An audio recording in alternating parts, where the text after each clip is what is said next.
Josh Sachs here again with another episode of Local Pros, where we're getting to know our local Ontario professional disc golfers. With me today, I have the highest Canadian finisher of the 2024 Canadian National Championships. It's Colleen McInnes. Hello. Thanks for having me. Oh, always a pleasure to see you, Colleen. It's a shame I don't get out to Bronte as much anymore, just now that we have more courses closer to where I live, and especially in the winter when I'm running my own club, it's a little harder to get out there. It's actually crazy right now. I was thinking about this yesterday. I am seeing people's like Instagram videos of like hole 4, like 350 shot. And I'm like, what course is that? Because there's so many new courses right now that it's so hard to like keep track of it and then figure it out. Like, because usually you could just be like, oh, that's this course, or oh, that's Christie or Bronte or Islands. Like, and it's so many these days. I want to make a wish list for this year. Yeah, I think this year in Ontario, unless I'm completely off my rocker, I've got Bruce's Mill, which is a nice 9-hole course, Albion Hills, who just opened their 9 alongside the full 18. Yeah. Kelso's got a 9-hole course. ECU opened up their full 18, because I think it was they only opened up the 18 like right at the end of last season, so it was open for a full season this year. And Turtle Run. Like, there's at least 5 that I know of, like, that are really close by that have just opened in this year. It's nuts.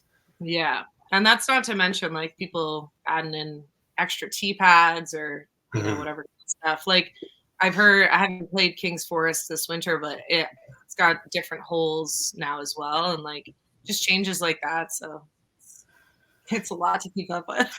Certainly keeps our weekends. So before we get into talking about disc golf, can we get a little background about you? Like, what were you doing before you got into this fun sport? Yeah. So education-wise, like I went to school in Kitchener for EC and then decided I'd be a teacher instead. So went to school here in Burlington, but like to an Australian school. So that was cool. So I'm a teacher by trade and by day. And then I was doing a lot of sports in high school and stuff like that. Mostly soccer, a bunch of basketball, volleyball, and everything. Because like being tall, what you get roped into. You get pulled into those things, right? Yeah. So always like into sports, but rep soccer was kind of like the main competition for me. And then I had knee issues where I had like patella tendonitis. So I ended up taking a lapse in between like end of high school to like when I started going to university, and then started playing soccer again. And I was playing because I was dating Chris. He was in Brampton and I was playing in there a lot. I met a bunch of people in Brampton and we were hanging out there a lot. And some of his friends, like friend of a friend of a friend, right? Ronnie Bain. And we were playing Ultimate with him. And just like, every now and then we do something random, like we did Tough Mudders and stuff like that. And so we decided to play Ultimate one year. And it was like, none of us had any idea what we were doing aside from like what you learned in gym class. So we did that for like 2 years. And then, because I was living in Burlington, there was a year where I wasn't playing and they had like made another team with a bunch of Ronnie's friends. And Ronnie was like, oh, you guys should come disc golfing with us. Because I guess one of his friends he was playing with mentioned that. And then one disc sport to another. So I wasn't like super into Ultimate or anything like that, but that's kind of how I ended up finding disc golf. So just like that kind of, you end up, when you play a lot of sports, you end up like trying new things. And it's where like all those, like you get people playing pickleball all the time now, and like spike ball is a big thing and all those things. So like kind of evolved into just trying different things all the time. And then disc golf was very much a progression for me. I know a lot of people get hooked right away, but I was very reluctant. I was very like, yeah, this is fun. Like I love hiking and I love throwing the Frisbee, but like, I wasn't super competitive right away. So it was more about like meeting new people. It was so fun to like go somewhere and you had a new friend that you met in a random field because they're looking for their disc and you're randomly playing disc golf and you're both just some weirdos out in a field. And then just because you both play disc golf, everyone's so nice, like they're just instantly your friend. Doesn't even matter who you are. As soon as someone knows you're a disc golfer, it's like, so that was like the biggest appeal and how I kind of got into it. And then, back when I started playing, it was just such a small community. So a lot of what convinced me to play tournaments was like the OD tour was just kind of the end of that era, which is like the original disc golf tour, just what would have been 20 years ago. And so there was like a few events that were like, oh, people were like, you should come to this. It's been running for like 5 years. It's like our, whatever big event, or this one's been running for 10 years. And so we started traveling because of people being like, this is like a kind of legacy event. And then those became traditions to like go visit those friends that live out there. Like, oh, we're going to go, we want to go to Peterborough every year to go see all our friends that we know from Peterborough, and then they'll come visit us for like the Toronto Open or the Bronny Classic, and we'll see them through that. So like very much the social aspect was like the only appeal for me at the beginning. And then, it became so much more when you can control those discs and make them fly. That's like the best feeling. So I was doing a little digging back on the PGA site, just kind of looking at your progression through the different levels and everything. And it looks like you've come full circle in the FPO division. Like you started out, there were, at least like 2 cards worth of women at a lot of these different events, through the point of COVID where it was getting like really, really small. Like the first tournament I think I really met you at was NatSats back in Peterborough, when it was like literally just you and Chantel playing. Yeah. And that was the entire FPO division that year, Yeah. which is unfortunate. But it Foxwood last year, I think it was 9 women that were playing. Yeah. So not 3 full cards, but at least like you're more than 2 cards worth of people out there, which is great to see. I think there was a provincials in Eddyville as well, where there was like 10 or 11. And that might have been, I think nationals this year might have been like the new record or tied that for like most women in Ontario at a pro event. And it's been kind of a weird journey of women's disc golf. Cause like I said, when it was back in 2014, I played the first tournament ever at White Spruce, and it was an ace race, super fun. Didn't know what I was doing. Didn't really realize that like an ace race is kind of hard to start off, because you're like, cool, I'll do that. I'll just throw it in one time.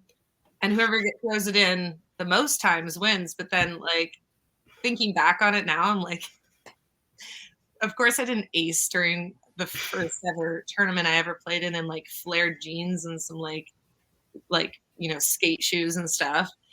But yeah, like started off there, and it was, like I said, a slow progression to me playing more tournaments. But when I did start playing more in like kind of 2015, 2016, I started kind of like moving up and going into like FA1 and stuff. And then there was a big move where there was a lot of like women that I looked up to in the sport, a lot of women who still play casually, like Sparrow and Lana and stuff like that, that moved up with me throughout those years or ahead of me.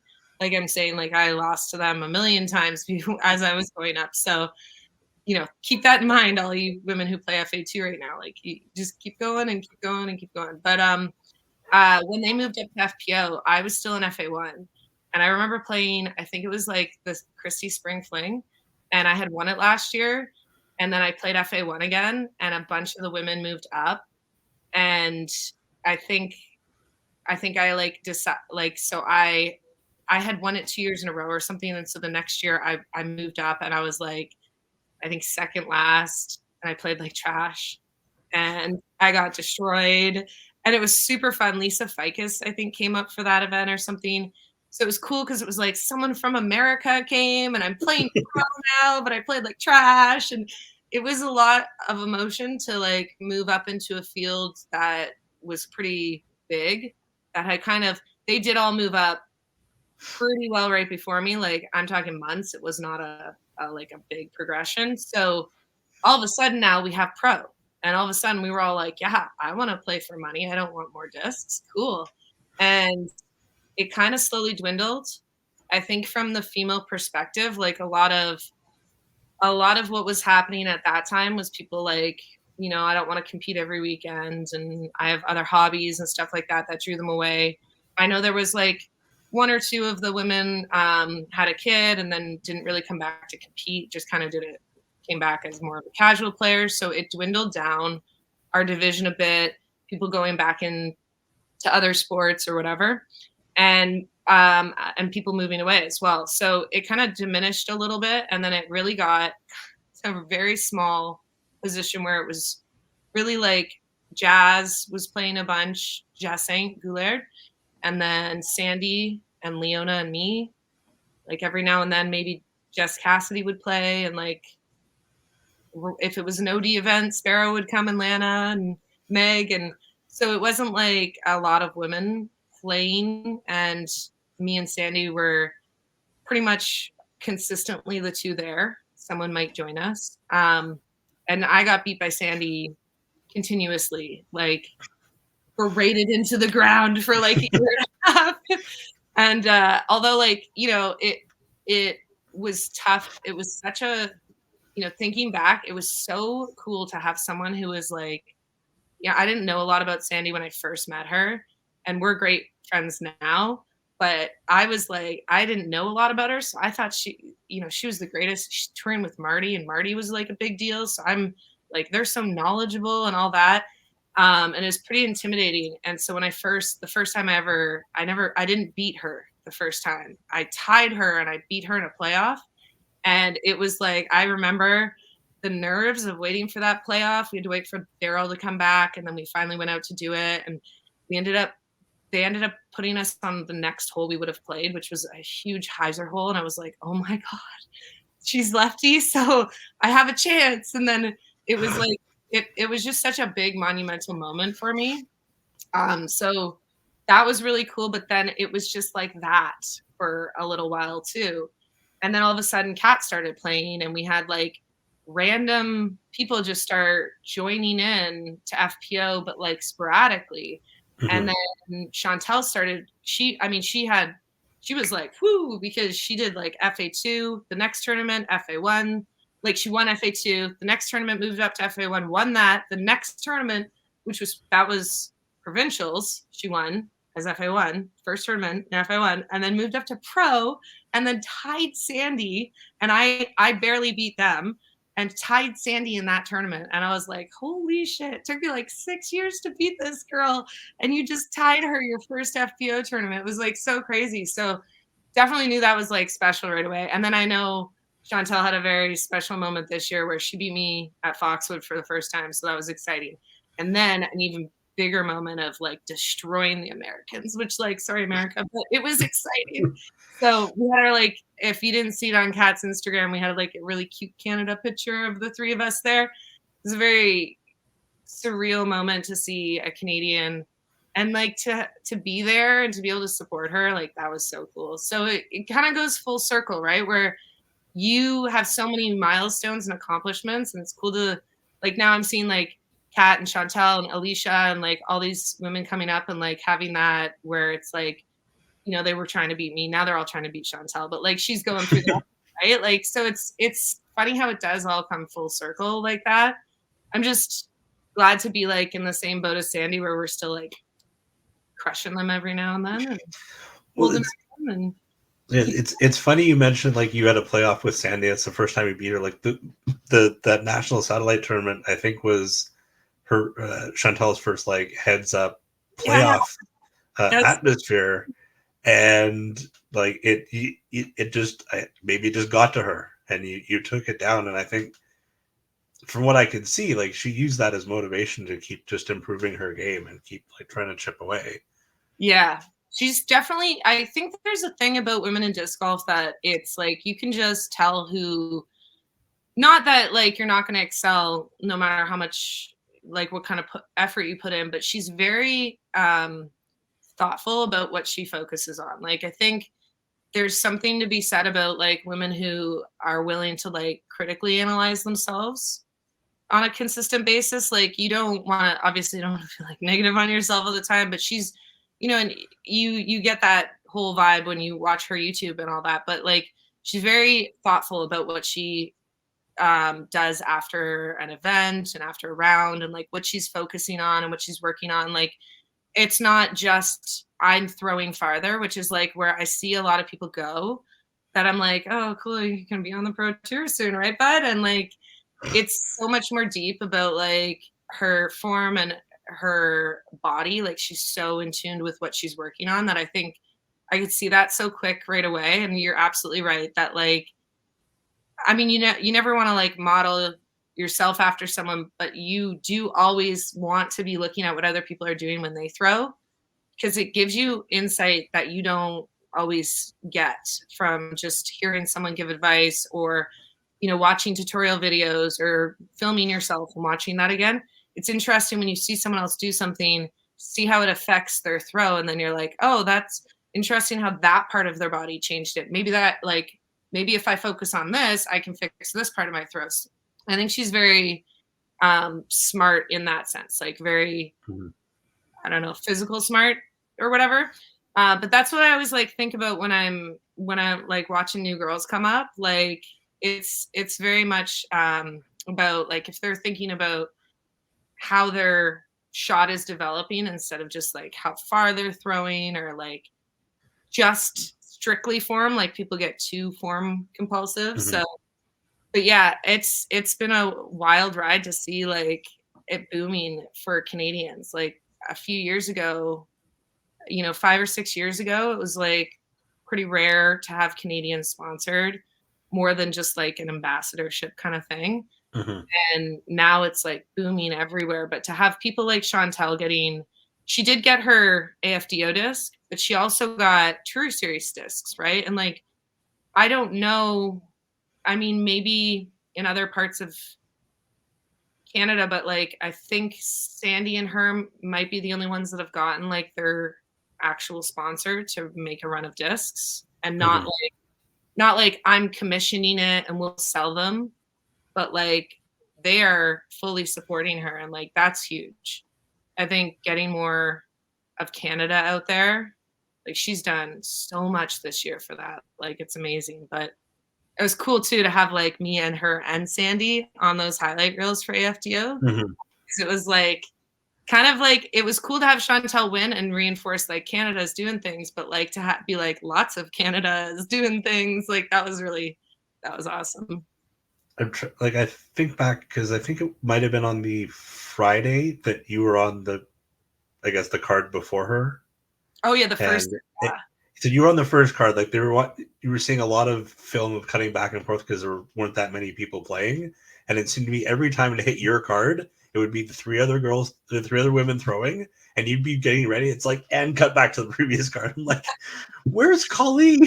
I know she's out there playing. Oh, it's so funny. Yeah. And then like, and then it's funny because you don't really know they're just following you around the whole time. There was a point in the first round where another camera showed up, and then a fourth camera showed up, and we were like, whoa, like who's doing really good right now? And I think it was because Holly was in lead or something at that point, and she was on my card, the first card. But it's just kind of funny because you don't know what they're what they're going to share and what they're going to do. Like we were cracking jokes the whole time, and you're doing like silly bits the whole time, but you don't know like if they're going to put it in or if they're focusing on someone else putting right now and like they're not going to cut to us. So it's funny watching it back and like seeing what they did and didn't put in there.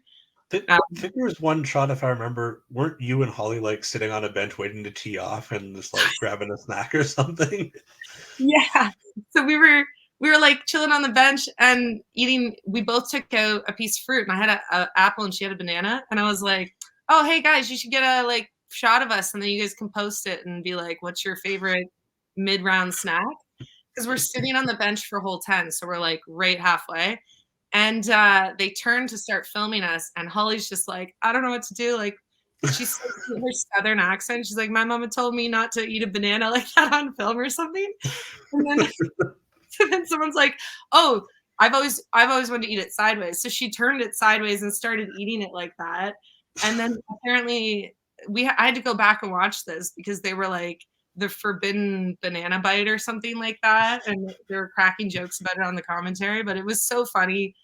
Just like I love Holly so much. She's so funny. She's such a great person, and it's so interesting meeting pros that like it's so different playing with them. Like they're so much more relaxed and like you're not fangirling out anymore. So they're less scared of you.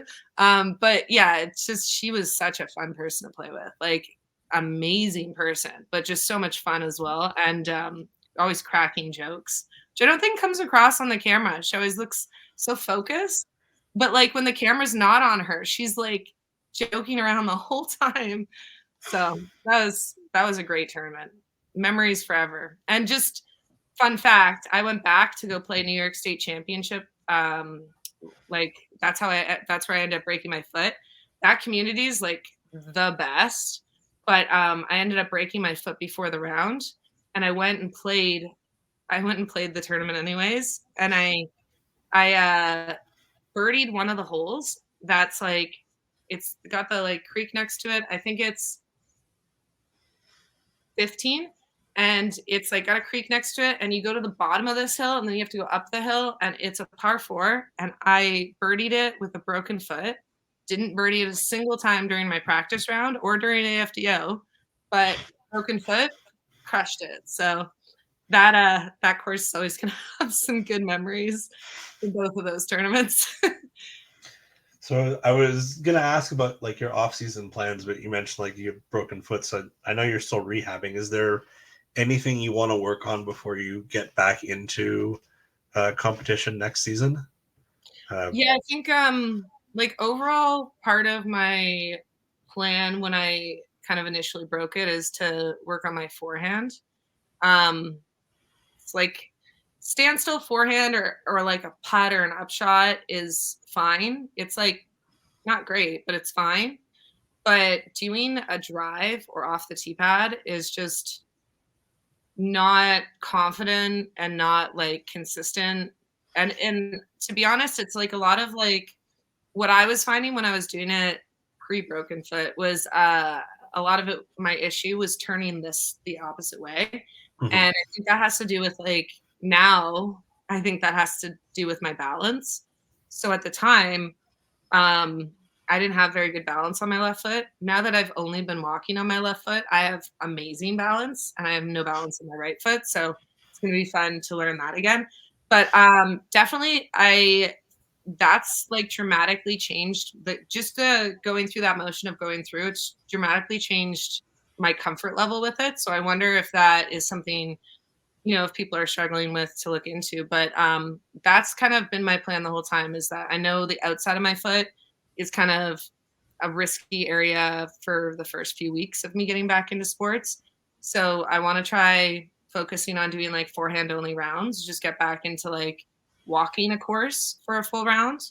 Mm-hmm. Because that like the endurance of my muscles is a whole thing as well. I have my leg and atrophy, so it's going to be a whole process. But basically right now I'm doing stretches, build up the muscle, then all those exercises for balance and everything like that.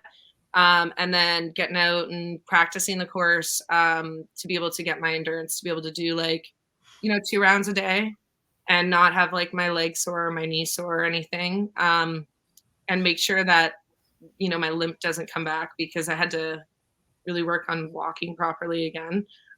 So that is like kind of the general plan. Once, it gets back to a position where my doctor feels comfortable with me putting that full weight and pressure on it turning, then I think I'm going to go into more competition. But I've signed up for the White Spruce Open, and that's happening, I believe, in March, right? So end of March? Yeah, right at the end of March. So the reason I signed up for that, even if we do play longs, there's no one, I think, last I checked, there was no one signed up with me, but it could have changed. But I'm doing that tournament because it's a short course. Even if you're playing the longs, you can do standstills. Like there's no reason why you couldn't do almost that whole course standstill and probably get the same score, to be honest. Um, Which so is probably a good note for most of us that play that course, is you probably don't yeah, need to run up all the time. but like from the longs too, like because there's three tee Mhm. pads there. I mean like the normal longs, the mids, I guess. From the mids, like some of them are just too far. That like yeah, if I have a really good bomb, I'm gonna park it. But like I'd rather have right now for this tournament, I'd rather just feel comfortable that I don't have to bomb things and that I'll still have a 30, 40-foot putt and it's not a big deal if I'm not parked on every hole. Whereas like, you know, courses like Foxwood or something, going to those tournaments, I didn't sign up for Foxwood because I wasn't sure how I'd feel about being that competitive on that long of a course. And the competition in me, not to like win or anything like that, but just to do a good shot. It's just like I don't want to give up doing a good shot. And like so I would try to maybe push it too much and whether or not I hurt myself or just am very sore and then that kind of puts me back on, you know, having to do a little bit of recovery. That had set me back for what my ultimate goal would be, which is later this year. So really my overall goal is to get to BC and get to Australia this year. So I we just we heard the great news that BC's getting nationals, so that's exciting. Have And you played either of those courses before? no, and yeah, no, and that's the funny thing is like a lot of people did theorize about BC getting this, but they all were talking about Raptors Knoll because it's the course to be, you know, like it's so iconic, but fun and challenging. But I haven't played these course. I don't know. Is it just one? I think it's two courses, right? It's I like think a, I saw two courses, yeah. I don't recall the names, I apologize. But but yeah, yeah, two foreign for us. We're gonna learn about it because we're gonna go, hopefully.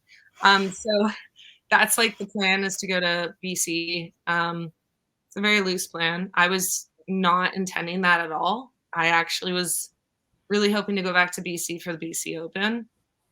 And it's just like being that expensive to get over there. It's whether or not I'll go twice, I'm not 100% sure. And I did get an invitation for earlier this year to go up to do like a clinic up there. So going 3 times in 1 year would be insane because I'm hopefully, potentially, possibly trying to go to Australia to play for Team Canada, which would happen in November. So um, is that the same event that was in, I want to say, Croatia last year, or is it a yeah, I guess it'd be 2 years ago because it was so 20. true? Yeah, 2 years ago, 2022, and then they'll have it in 2024. So it's every 2 years, and it was yeah. So it happened in BC. It's been in the UK. I think it was in maybe Finland or I know it might have been Estonia hosted it 1 year, and then so Australia this year, which is really cool, hella expensive, like ridiculous amount and like crazy to get to. Like it's so it's such a long flight and crazy. But it's such a cool place and like so super psyched if I can go and get there and do it all because you know the people that you met well that we met that when we were in Croatia, a lot of those same people will go probably not obviously all but like a bunch of them and specifically the people that we met on Team Australia. So Australia actually won the Spirit Award for that tournament. So they and they were That sounds like an award for we came in dead last, but we tried. it was no, and they didn't either. It was like it was weird.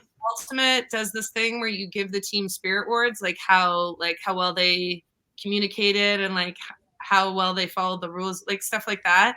And so Australia won it, but when they won it, they put on the song "We Come from a Land Down Under," and they all started singing it, and they all went up and were like cheer, and the whole place stood up, and it was like cheering, and it's so cute. If you can find it online, people go look it up. It's a hilarious video, but they're the greatest. They were genuinely like the greatest people, and so it's so cool that they get to host it this year, and I'm so looking forward to seeing some of them. So yeah, and I got to see Darren came to the BC Open. He's on the Park to Pro coverage for that. So just like very cool that you make friends and then like you can go visit, by traveling through disc golf. It's like what I was saying earlier about Ontario and why I started playing, but like on a global scale now. So,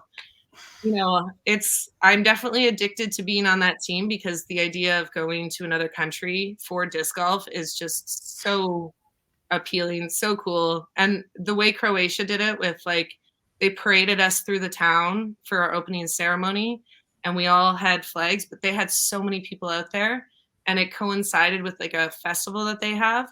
So there was like Wow. any night you went out in Veriston, there was like street parties and like there was like people just doing like performances and stuff and like there was stuff going on everywhere. There was like a little beer and wine market in one part of town, and like it was just so cool. So I can't wait to see what Australia does. I'm a little worried about all of the things that can kill you there, but just if it's got legs, it'll probably try and kill you. I have a deathly fear of snakes. Like I am so it honestly my body reacts so bad to it, even though I know it's like irrational. I think it's an irrational fear here because like we're in Canada. But like the idea of going to Australia where like my fear now becomes so much more relevant, like they can eat you. And so not just bite you. And like going there, it's so intimidating for me, but like I don't know, maybe it'll help me get over my fear. There's a great clip of the Nationals coverage where I go to do a big birdie putt and I go to run and get it and there's a snake on the rock and I like freaked out and I ran away and then I had to ask someone to go get my putter for me because I was scared to go back. And it's just like a little tiny gardener snake, but it was just so terrifying. So Australia should be interesting. So before I let you go, I've got a couple rapid fire questions for you. Exciting. So first up, favorite disc in your bag? Oh, it's so hard. If you were like my favorite disc, it's my Thunderbird. But if you were like a disc that I could play a whole round with and just like play with one disc, it's probably my Truth. So I'm gonna say they're tied. Is that your iDye Thunderbird? The rainbow dyed one? So that one is She Dizer. Oh, it's a She Dizer. Yeah. And I have a Pro Thunderbird and then I have a Pro Thunderbird, but it's a She Dizer. And like, every disc they're the same disc, but they're not the same disc. No, they're not. Yeah. But I have another dyed one that you might be thinking of, the Rastafarian one, the Turn. It's definitely like a crutch disc. Like if I'm not sure, especially courses where like I have no idea, I'm just going to throw that Turn. But if it's like if I want to manipulate anything or do anything specific or be really tight line or like a little hyzer or like I'm going for the Thunderbird. It's like it's the most comfortable in my hand. It's like the one disc that I'm like, I don't know if I had to switch companies or choose a company, like that'd be so hard. Yeah. You just need to get Big Germ to give you a load of his stock. He's my favorite pro, and I have the Germ Thunderbird collection. I have both his shirts too. So good. He's like one of the nicest people, and his wife is like arguably even nicer. She's so great. So definitely and that's just happenstance. So, but a lot of that's because Jomez, like, how could you not love them? And Yuli, they're so good. Who is your favorite person to play around with that isn't named Chris Brown? Oh, that's so hard. There are a lot of other Chris's to choose from. That's because there's so many different reasons to play with people, right? I think like probably and like I have to go like tournament wise and personally wise. Like personally, I love playing with Wee fam. He's like the greatest person, but he always is like he's so aware of your moods. So when you have a bad shot, he's not like, oh, it's okay, nice try. He's like, screw that. Like, I don't know. He's always on board with whatever you're vibing. And like, he's such a great, fun person. And he always does kooky shots. And then bonus, he also brings his dog. So that's the best. Yes. It's always fun. I mean, for like tournament wise though, like probably the greatest experience I think I've ever had playing a round of disc golf was at nationals with those women in entirely in the tournament. But that last part where me and Raven had a playoff was just one of the funniest and like the most fun I've ever had losing to somebody. But like it was just such a cool moment of like our friends were in the stands just behind us, and like we had to wait for people, so we were cracking jokes to each other, and like it was such a fun experience to get to share with a perfect stranger. That was just like Raven's probably, and just from that, like that, my time meeting her this year is 100% moved up to my favorite person on tour. And like it's evident in like every person she hangs out with, right? Like all of those women that she surrounds herself with, like Ella and all them, they're such amazingly friendly people, but it's like 100% of their vibe is jokes. It's nothing is serious. Who even cares? Like we kind of care, but we don't care. Like, and everything is a joke, and everything is like they find a way. Everything is funny. Everything is so happy, and it's so easy to do that when you're mindful of it. But to just have that like be who you naturally are is just so inspiring. So makes me want to be happy all the time. Like it's not like, you know, you're like, oh, I wish I was like that. It's like I can be like it's inspiring. So playing with her was like one of the greatest experiences of my life. And it wasn't like I was like, oh my God, because I got to play with Paige Pierce at a million different things. And like, although also one of the most memorable things, it's the personality of Raven is just unparalleled. So that was definitely my favorite person to play with so far. Favorite course you've played so far in your career? Oh, there's so many ways to answer that too. I'm gonna go toboggan. I think there's like it sounds like a cop-out answer because a lot of people say this, but there's a reason why so many people say that, like, oh my God, is that course so different in person? Like you think you know how hilly it is and you don't.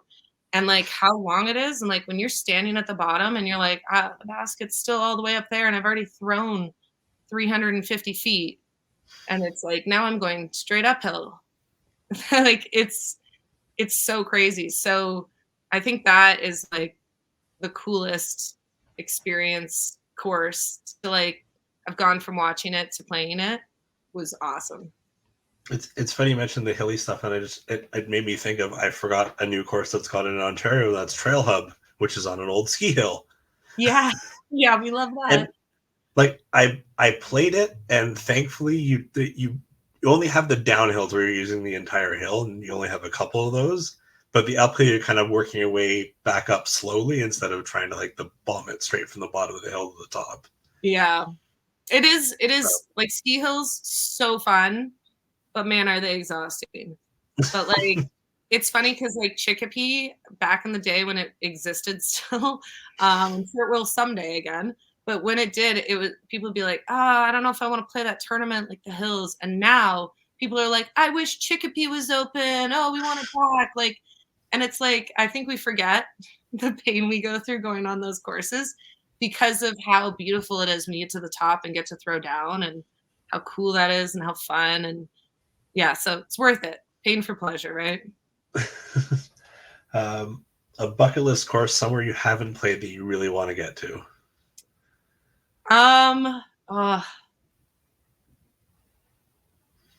That's so hard. I really like just as a general place, I really want to go to Estonia.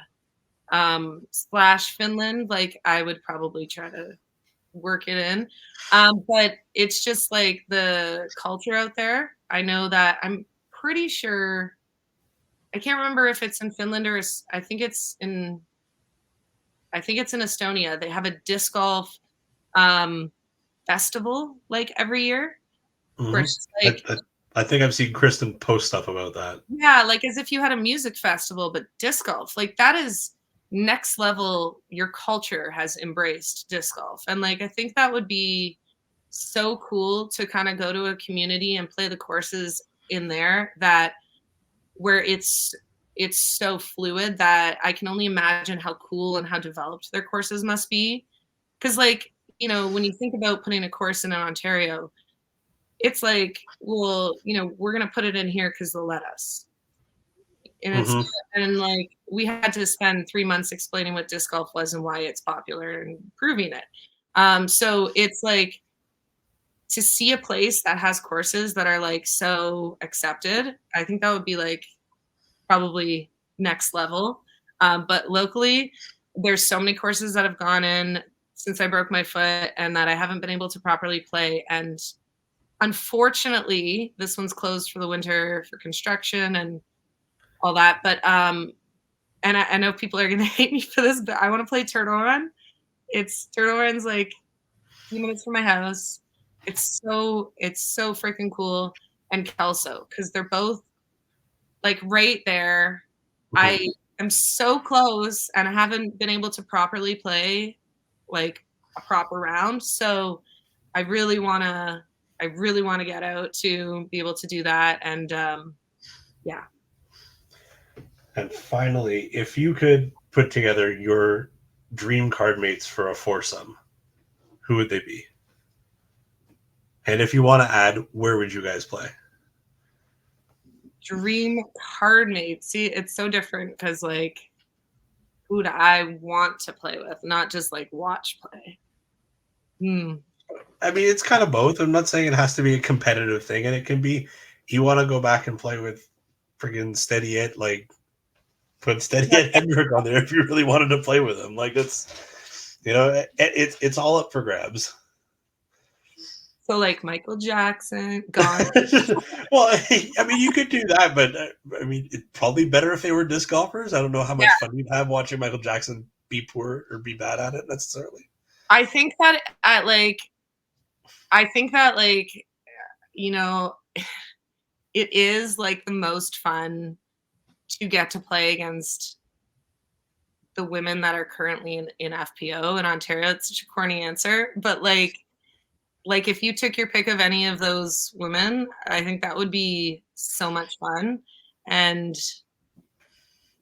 but like I think some of the people that I've like had the most fun with, and like I don't know, like the just I'm always happy when I'm on a card with them. Um I think that it's so hard. I definitely have to go with like I said Raven because that was like so much fun. Um but I think I'd actually want to pull Brianna back from BC. Can I do a 5-person card? Is that okay? Sure, Yeah. we'll Okay. allow it. I was gonna do it anyways. And then I want oh it's so hard. Heather it's Gilmore, right? Yeah, Mhm. Gilmore. God, I don't know people's last names. Heather, so Brianna, Heather, Raven, and then it would be this is so hard. Because I have like 5 people and I'm like, but which ones would I pick? I don't know, just know I love you all so much. Um, Probably Taylor Quigley, like my number one at Brawny, and then probably honestly, and I know maybe this is a curveball, but Kevin Sparkman. I have never had as much like on a full women's card. I've never had as much fun when as when Sparky's there, and I don't know what it is. He's just so silly, but he's so like you never. It's not like you'll be like he'll be opposite of you or contrast you, but he just is so out of left field with the things he says. He's always so funny. I don't know, and I never know if he's serious.